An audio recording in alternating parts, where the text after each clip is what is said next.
जरा सोचो, एक गैंगस्टर अपने प्यार को बचाने के लिए पूरे अंडरवर्ल्ड से अकेला भिड़ जाए। मेरा नाम है विशाल, अनोखी फिल्म्स में आपका स्वागत है और चलिए सुनते हैं हमारी आज की कहानी। कहानी की शुरुआत होती है कैस्पर नाम के एक गुंडे से जो मेक्सिको का रहने वाला था।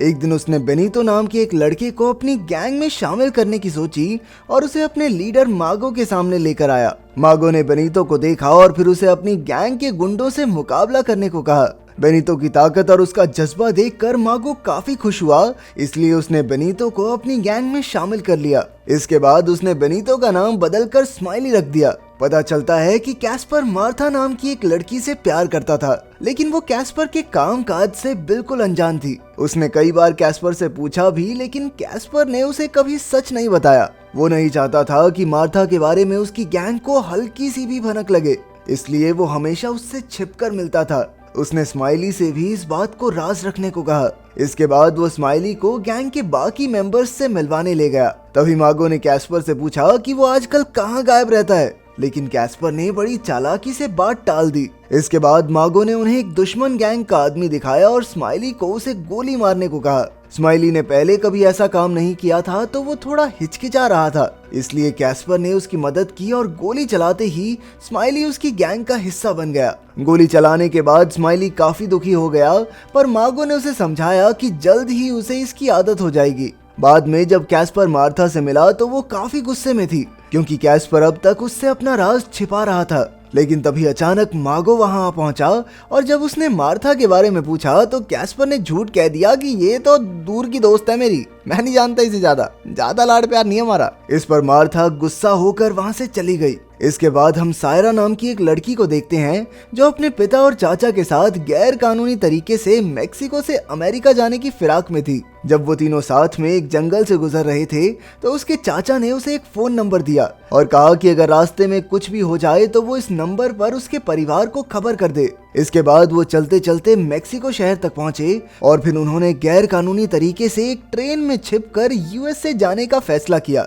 इधर मागो ने अपनी गैंग की एक मीटिंग बुलाई और कैस्पर पर अपनी जिम्मेदारी ठीक से ना निभाने का इल्जाम लगाया। फिर जैसे ही मीटिंग हुई तो अचानक मार्था उसे ढूंढते हुए वहां आ गई और उसे देखकर कैस्पर काफी घबरा गया। वो उसे गैंग से दूर रखना चाहता था, लेकिन अब मागो ने उन्हें देख लिया था। इसके बाद मागो मार्था को अपने साथ अंदर ले गया और बाकी गैंग वालों ने कैस्पर को बुरी तरह पीटना शुरू कर दिया, क्योंकि उसने गैंग के सरदार से झूठ कहा था। उधर मार्था से बात करके मागो को पता चला कि मार्था कैस्पर की गर्लफ्रेंड है और उसी के साथ समय बिताने के चक्कर में कैस्पर अक्सर गायब रहता था। इसके बाद मागो ने हैवानियत में आकर मार्था से जबरदस्ती करने की कोशिश की, लेकिन जब उसने मना किया तो मागो ने उसे जान से मार दिया। इसके बाद उसने बाहर निकलकर कैस्पर को मार्था की मौत की खबर दी और कहने लगा कि उसे जल्द ही कोई और लड़की मिल जाएगी, तो ज्यादा उदास होने की जरूरत नहीं है इसके पीछे। इसके बाद मागो ने स्माइली को एक बंदूक दी और कैस्पर को अपने साथ नए मिशन पर चलने को कहा। आखिरकार वो तीनों उसी ट्रेन में चढ़ गए जिसमें सायरा अपने पिता और चाचा के साथ थी।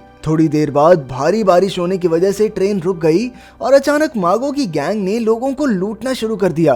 तभी मागो की नजर सायरा पर पड़ी और वो उस पर भी जोर जबरदस्ती करने लगा। ये देखकर कैस्पर की आंखों के सामने मार्था की झलक आ गई और उसके सर पर खून सवार हो गया। उसने एक ही झटके में मागो को जान से मारकर उसे ट्रेन से नीचे फेंक दिया। ये देखकर स्माइली भी तुरंत वहां से भाग निकला और बाकी सभी यात्री कैस्पर से डरकर आराम से बैठ गए। फिर अगली सुबह दो लोगों ने कैस्पर पर हमला करने का प्लान बनाया, लेकिन सायरा ने उनका ध्यान भटकाकर कैस्पर की जान बचाई। उधर जब स्माइली ने वापस लौटकर अपनी गैंग को मागो की मौत की खबर दी तो एल सालो नाम के गुंडे को लगा कि स्माइली भी कैस्पर से मिला हुआ है। वो गद्दारी के जुर्म में स्माइली को जान से मारने ही वाला था कि स्माइली ने उसे वादा किया कि वो कैस्पर को ढूंढ कर लाएगा। आखिरकार एल सालो मान गया और उसने स्माइली को एक बंदूक देकर कैस्पर को गोली मारने का ऑर्डर दिया, लेकिन साथ ही साथ उसने ये भी कहा कि अगर स्माइली कैस्पर को नहीं मार सका तो वो उसे जरूर मार देंगे। इसके बाद स्माइली वहां से निकल तो गया, लेकिन एल सालो को यकीन नहीं था कि वो ये काम सच में कर पाएगा, इसलिए उसने अमेरिका में मौजूद अपने साथियों से मदद मांगने का फैसला किया। उधर कैस्पर ट्रेन में ही सवार था जब एल सालो ने उसे मैसेज करके जान से मार डालने की धमकी दी। उसे कुछ समझ नहीं आ रहा था कि अब उसे क्या करना है, पर तभी सायरा ने वहां आकर उससे बातचीत की और उसे खाना दिया। कैस्पर ने हिचकिचाते हुए खाना लिया और उसे अपना असली नाम बताया। इसके बाद ट्रेन आगे बढ़ती रही और एक स्टेशन पर कैस्पर ने अपना फोन नीचे गिरा दिया। क्योंकि वो जानता था कि एल सालो इसके जरिए उस तक पहुंच जाएगा। इसके बाद जब ट्रेन अगले स्टेशन पर रुकी तो सायरा ने एक बार फिर से कैस्पर से पूछा कि वो कहाँ जा रहा है, पर तभी उसके पिता वहां आकर उसे डांटने लगे। वो नहीं चाहते थे कि सायरा एक हत्यारे से बात करे, लेकिन सायरा ने उन्हें समझाया कि कैस्पर जरूर किसी मुसीबत में है, इसलिए उन्हें उसकी मदद करनी चाहिए। पर उसके पिता कुछ सुनने को तैयार नहीं थे, इसलिए सायरा गुस्से में वहां से चली गई। उधर मेक्सिको में स्माइली डैनी नाम के एक और गैंग लीडर से मिला और उन्हें बताया कि वो मारा गैंग का मेंबर है। वो चाहता था कि डैनी कैस्पर को ढूंढने में उसकी मदद करे, जिस पर डैनी फट से राजी हो गया। उधर कैस्पर और सायरा में फिर से बातें शुरू हुई और कैस्पर ने उसे बताया कि वो जिंदगी में एक बार हवाई जहाज में जरूर बैठना चाहता है। इसके बाद सायरा कहने लगी कि एक ज्योतिष ने उसे बताया था कि वो एक शैतान के साथ अमेरिका जाएगी और अब उसे लगता है कि शायद वो कैस्पर ही है। इस पर कैस्पर ने कहा कि जब वो दोनों यूएस पहुंच जाएंगे तो वो सायरा को हवाई जहाज की फैक्ट्री दिखाने ले जाएगा। फिर सायरा ने उसे अपने साथ ही रुकने को कहा, लेकिन कैस्पर ने इनकार कर दिया क्योंकि उसे यकीन था कि मारा गैंग के गुंडे उसे जल्द ही ढूंढ निकालेंगे। उधर स्माइली और डैनी की गैंग मिलकर कैस्पर को ढूंढ रहे थे। रास्ते में एक आदमी ने उन्हें बताया कि कैस्पर ट्रेन से यूएस जा रहा है। वहीं ट्रेन में जब अगला स्टेशन आने वाला था तो कैस्पर ने सभी यात्रियों को ट्रेन से उतरने को कहा, क्योंकि वो जानता था कि आगे पुलिस की तलाशी होगी जिसमें गैर कानूनी तरीके से यूएस जा रहे लोग पकड़े जाएंगे। उसकी बात मानकर सब स्टेशन से पहले ही उतर गए और चलकर आगे बढ़ने लगे। तभी अचानक कैस्पर को उन गैंग्स के गुंडे दिखाई दिए जो उसे मारने के लिए ढूंढ रहे थे। उसी वक्त गुंडों ने भी उसे देख लिया और वो उसका पीछा करने लगे, लेकिन कैस्पर किसी तरह छिपकर उनसे बच निकला। आखिरकार थोड़े समय बाद वो स्टेशन के आगे से ट्रेन पर वापस चढ़ा और तब उसकी सायरा के परिवार से भी दोस्ती हो गई। लेकिन जैसे ही सब आसपास वाले सो गए तो कैस्पर ट्रेन से उतर गया। इसके बाद वो यूं ही इधर उधर घूमने लगा, क्योंकि उसे समझ नहीं आ रहा था कि उसे आगे कहाँ जाना चाहिए। लेकिन तभी उसने देखा कि सायरा भी ट्रेन से उतरकर उसके पीछे पीछे आ गई थी। अब कैस्पर ने दौड़कर उसे ट्रेन तक पहुंचाने की कोशिश की, लेकिन तब तक ट्रेन जा चुकी थी। अब कैस्पर को काफी चिंता होने लगी, क्योंकि अगर सायरा उसके साथ रही तो वो गुंडे उसे भी मार डालेंगे।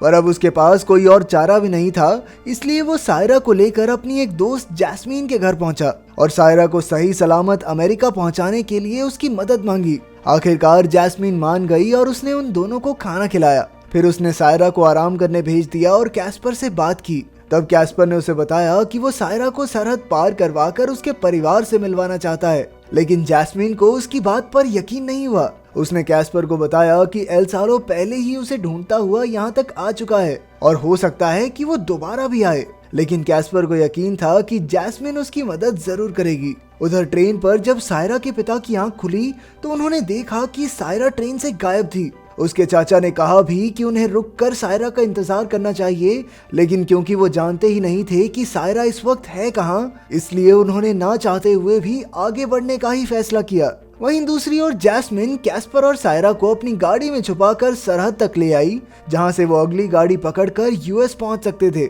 लेकिन उनके निकलते ही उसने कैस्पर को धोखा देते हुए एल सालो को उसका पता बता दिया।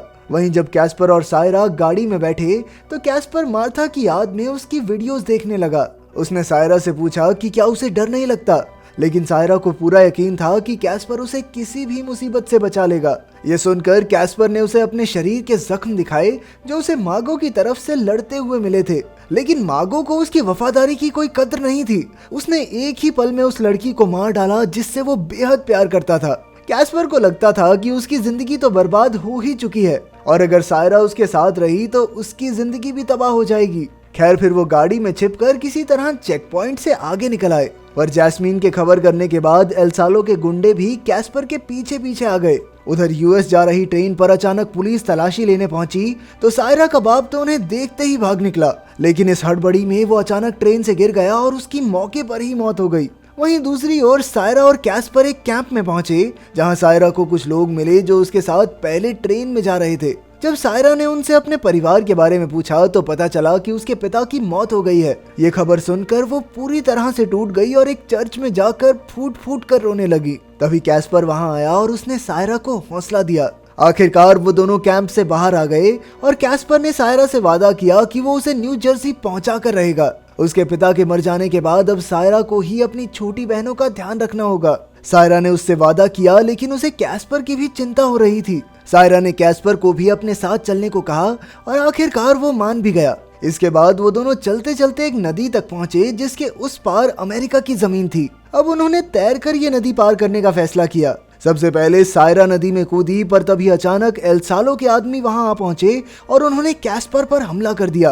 कैस्पर तुरंत वहां से भाग निकला, लेकिन अचानक उसके रास्ते में स्माइली आ गया और उसने एक ही झटके में कैस्पर को गोली से उड़ा दिया। जब सायरा को गोलियों की आवाज आई तो उसने देखा स्माइली और बाकी गुंडों ने कैस्पर के चीथड़े उड़ा दिए थे। कैस्पर को अपनी आंखों के सामने मरता देख वो एक बार फिर से टूट गई। उसने नदी पार की और फिर पूरी रात नदी किनारे बैठी रही। फिर सुबह होते ही वो अमेरिका में घुस गई और वहां पहुंचकर अपने परिवार वालों को फोन किया। इसके बाद हम देखते हैं कि कैस्पर को मारने के इनाम में स्माइली के होठों पर गैंग का टैटू बनाकर उसे गैंग का एक परमानेंट मेंबर बना लिया गया। चाहे कैस्पर मन से अच्छा हो, लेकिन मासूम लोगों का खून तो उसके भी हाथों पर था। तो आपके हिसाब से उसके साथ सही हुआ या गलत, कमेंट्स में जरूर बताना।